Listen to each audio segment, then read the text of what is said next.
Assalamualaikum, Halay TV YouTube kanalının katılımcıları. Bugün 29 noyabr. Oş şarjında probkanı karşınızda buna. Maşinadan жүрген ешқанда возможность жоқ болып жатады. Қызметкерлер өткізуге әрекет жасап,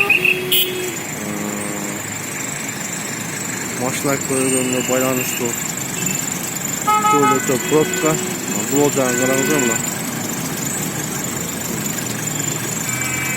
Вообще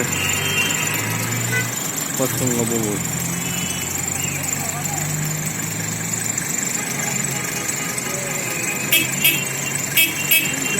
Кәйлердің бірі баш айланып қалды, қаяққа жол берішсізбей қалды.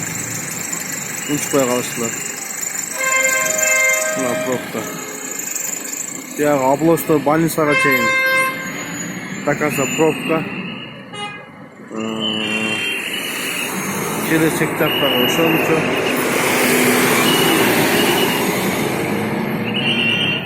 Көрдіңіздер достар. Бұл жерден не болып кетті, башалаған болып кетті. Қараңыздаршы.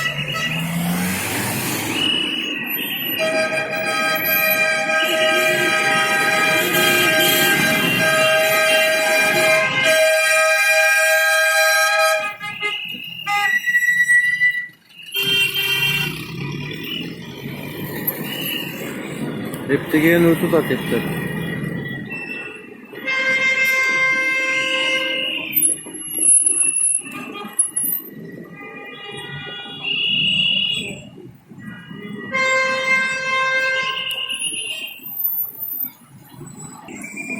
Матсыздыққа жол тоз ортаға тұрып алды.